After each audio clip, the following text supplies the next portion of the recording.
أعوذ بالله من الشيطان الرجيم.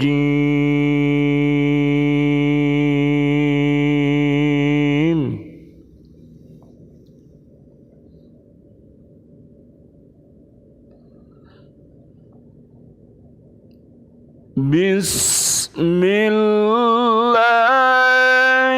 الرحمن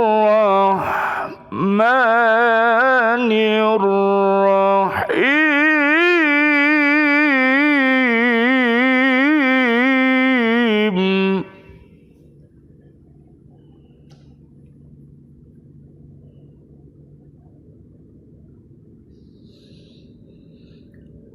وما خلقت الجن والإنس إلا ليعبدون.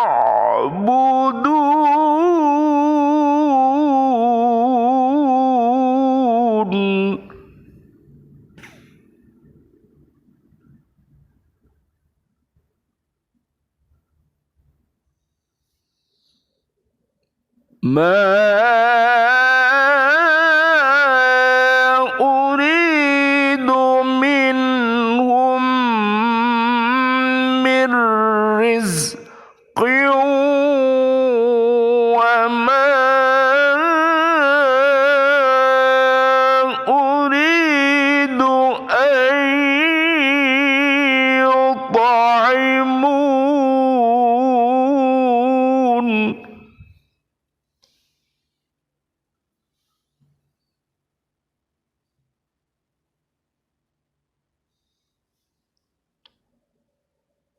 إن الله هو الرزاق ذو القوة المتين.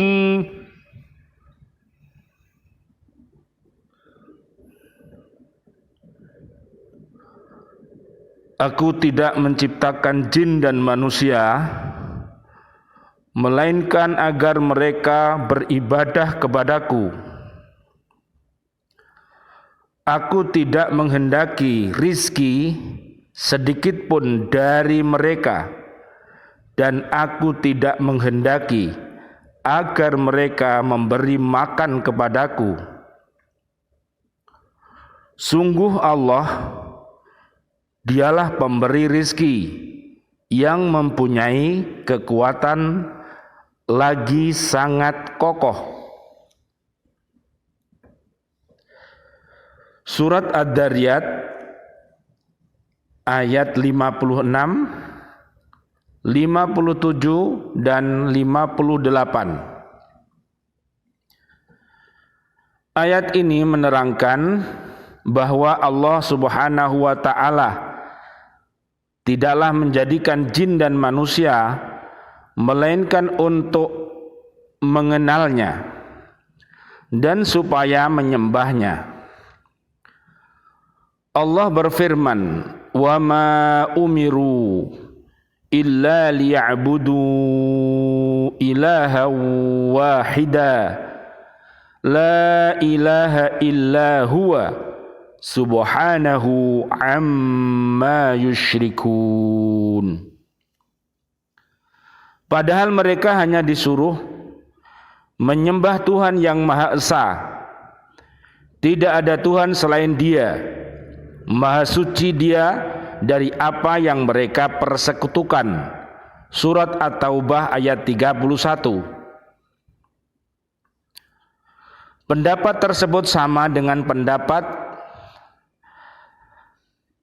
Az-Zajjaj, tetapi ahli tafsir yang lain berpendapat bahwa maksud ayat tersebut ialah bahwa Allah tidak menjadikan jin dan manusia kecuali untuk tunduk kepadanya dan untuk merendahkan diri.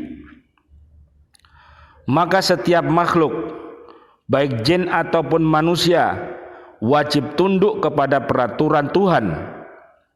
merendahkan diri terhadap kehendaknya, menerima apa yang Dia takdirkan. Mereka dijadikan atas kehendaknya dan diberi rizki sesuai dengan apa yang telah Dia tentukan. Tak seorang pun yang dapat memberikan manfaat atau mendatangkan madorot, karena kesemuanya adalah dengan kehendak Allah Subhanahu wa ta'ala.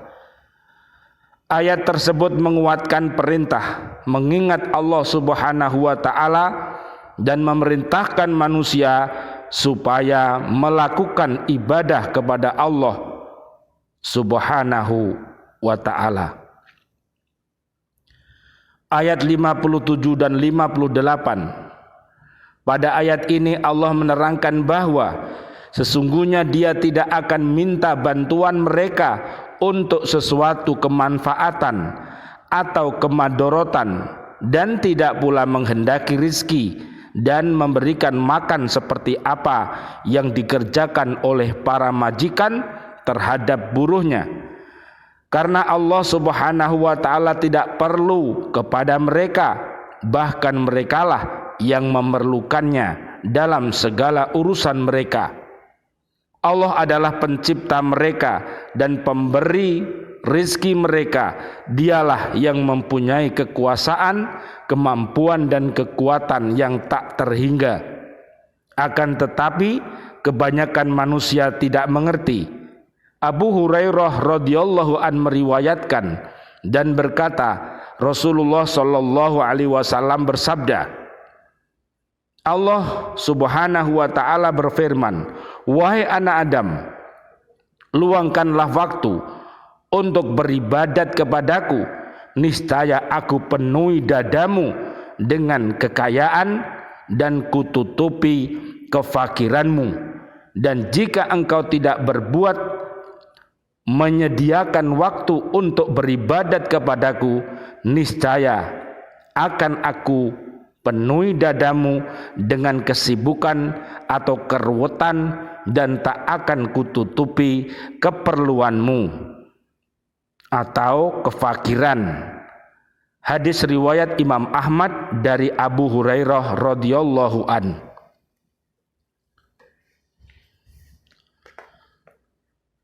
Sesungguhnya rahmat Allah Subhanahu wa ta'ala seperti curahan air hujan yang hidup di atas permukaan bumi. Pasti kebagian rahmatnya. Demikian juga dengan rizki dari Allah Subhanahu wa ta'ala, sesungguhnya ada di dekat kita. Bahkan rizki yang dimakan sehari-hari itu lebih sering menghampiri kita, bukan kita yang mendatanginya. Misalnya kita minum secangkir kopi di pagi hari, umumnya kita membeli kopi dan gula di warung terdekat, paling jauh 200 atau 300 meter dari rumah. Padahal kopi itu berasal dari pabrik pengolahan kopi yang jauh.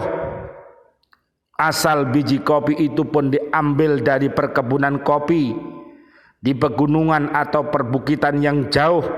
Belum lagi gulanya, pabrik dan kebun tebunya sama jauhnya dengan buah kopi. Kesimpulannya adalah kopi dan gula itulah yang menghampiri kita. Perjalanan kopi dan gula menghampiri kita lebih jauh daripada perjalanan kita untuk mendapatkannya di warung sebelah. Maka sejatinya Allah Subhanahu wa ta'ala telah mendekatkan rizki darinya kepada hamba-hambanya.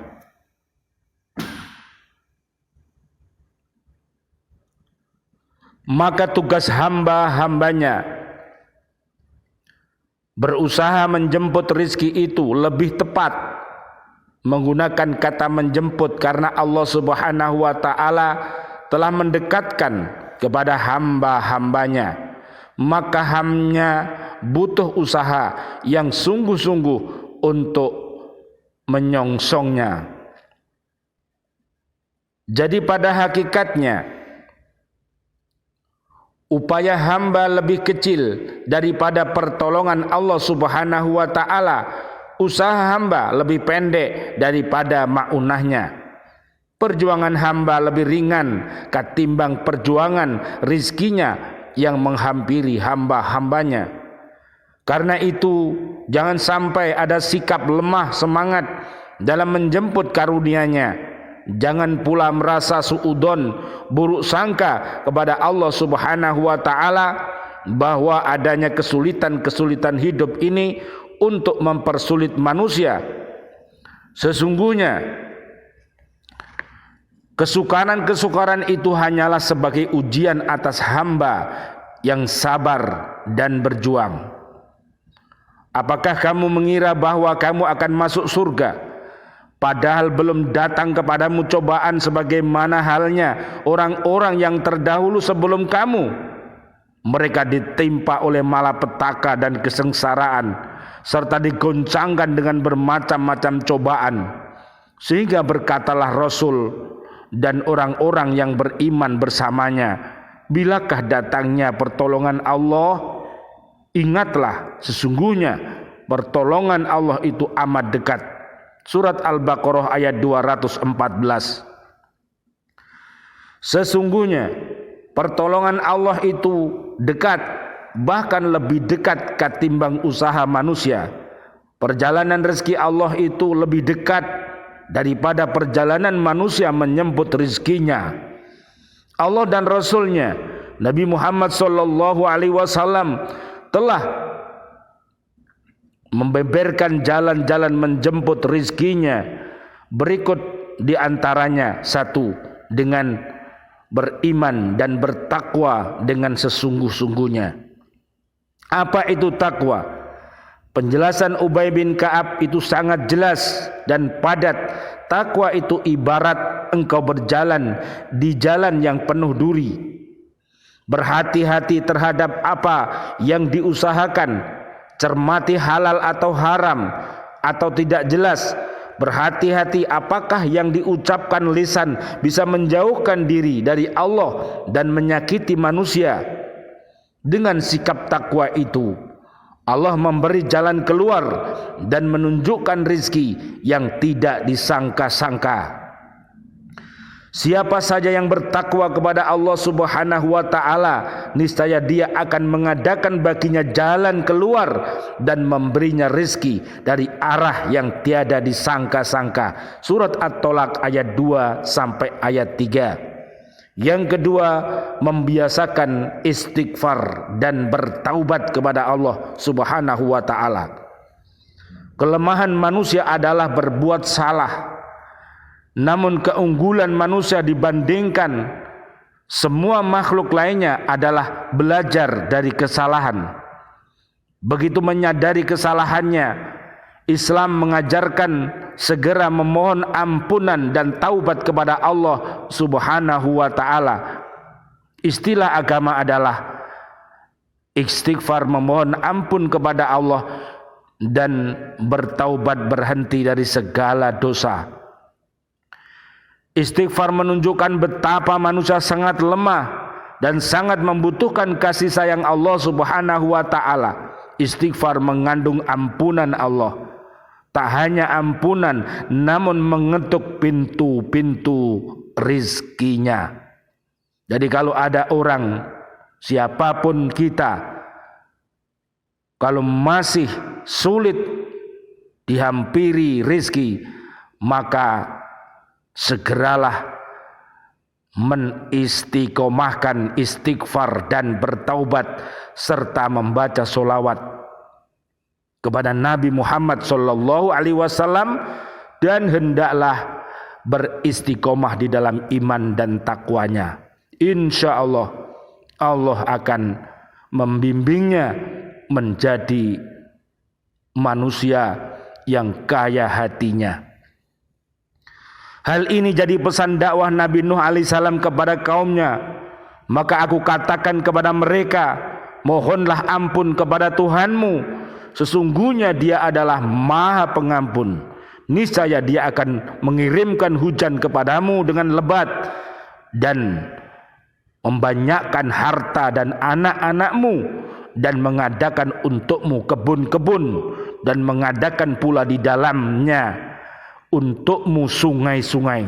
Surat Nuh ayat 10 sampai ayat 12. Yang ketiga, gemar bersilaturahim. Para pakar manajemen selalu menekankan komunikasi dan hubungan antar individu merupakan faktor utama dalam kesuksesan karir atau bisnis.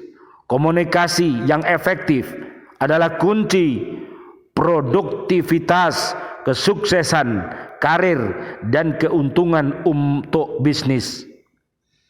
Jauh sebelum teori manajemen modern tercetus 14 abad yang lalu, Rasulullah Shallallahu Alaihi Wasallam telah memberi wejangan ini.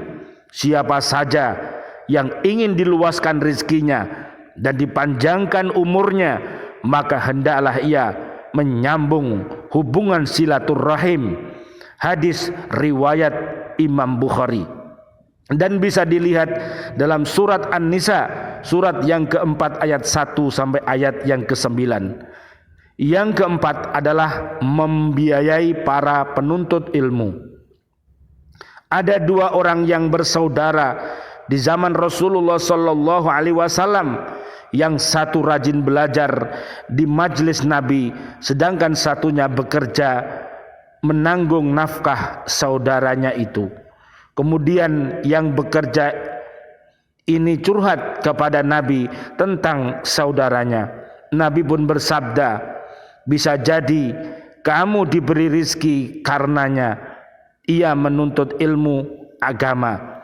Jadi luar biasa apabila kita bersaudara antara satu dengan yang lainnya saling sinergi, saling membantu, saling menghormati, saling menyayangi, mengasihi. Ini adalah luar biasa. Manakala kita diberikan oleh Allah Subhanahu wa taala kekayaan yang banyak, kaya raya, maka jadilah orang-orang yang dermawan, yang beriman takwa. Apabila kita diberi oleh Allah Subhanahu wa taala ilmu agama yang banyak, maka jadilah orang yang alim, yang khair, sehingga dengan ilmu itu dapat kita amalkan untuk diri kita, keluarga besar kita, dan umat ini. Mudah-mudahan kita menjadi umat-umat Nabi Muhammad Sallallahu Alaihi Wasallam yang terbaik, sehingga kita nantinya bisa berkumpul bersama-sama ilal jannah. Amin ya rabbal alamin. Sebagaimana janji Allah yang terdapat di surat An-Nisa ayat 69 sampai 70 dan surat 40 Ghafir, yaitu ayatnya 8 dan 9. Amin amin ya rabbal alamin. A'udzubillahi minasyaitonir rajim.